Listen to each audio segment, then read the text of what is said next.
Ah, voilà qui est mieux. Bon.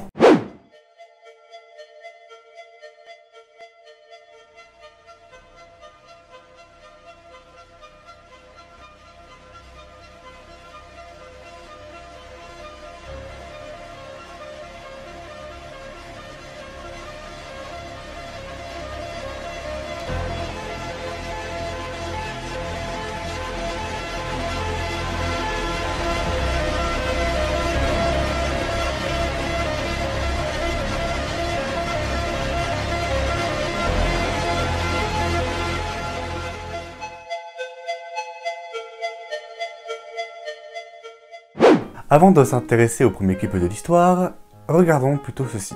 La première fois que l'on filme autour d'une musique, c'est en 1894 aux États-Unis. C'est grâce à l'invention de Thomas Edison, le phonokinétoscope, que la première vue musicale fut produite et montrée. Et oui, parce que contrairement aux idées reçues, la France n'est pas le premier pays au monde à pouvoir filmer. C'est en fait le premier film sur un morceau de musique et c'est aussi le premier film sonorisé de l'histoire, et ce 30 ans avant le cinéma dit parlant. La musique qu'on entend est une simple ritournelle composée par Robert Planquette. Et la personne qui essaye tant bien que mal de jouer du violon devant cet enregistreur pour faire réaliste, c'est Dickson, un génie, un pionnier du cinéma et même l'inventeur avec Edison d'une machine à vue sonorisée qu'on appelle phonokinétoscope. Malheureusement pour Dickson et Edison, cette machine n'a pas connu un véritable engouement. Cette dernière posait en effet pas mal de problèmes. De une, elle te défonce le dos et les yeux. Et de deux, elle n'a pas cet aspect partage qui fera la renommée des Frères Lumière. Au final, seulement 45 exemplaires du phonokinétoscope furent vendus, dont aucun n'a vraiment réussi à synchroniser le son avec l'image, trop en avance sur leur temps. Et c'est plutôt dommage en vrai, parce que 7 ans plus tard apparaissent les premiers clips avec Alice Guy.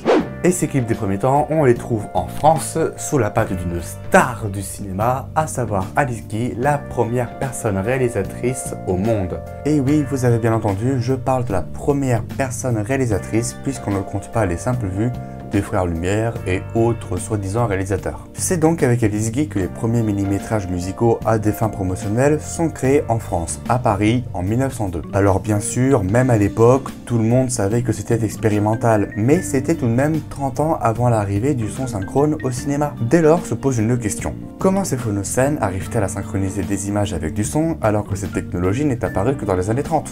Eh ben on a utilisé une technique bien typique du cinéma, le système D.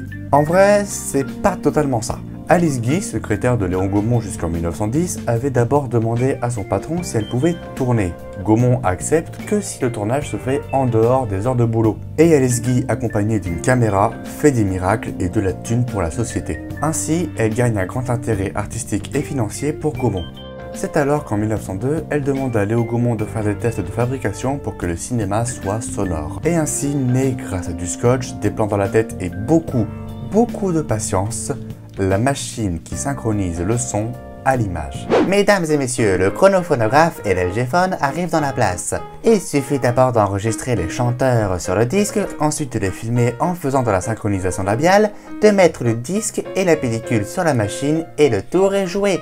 Parce que oui, si aujourd'hui nous avons droit à des aussi petits appareils pour enregistrer le son, ça n'a pas toujours été le cas. Quelques essais durant environ 10 ans et le départ d'Alice Guy de la France, les premières phonocènes se dévoilent enfin.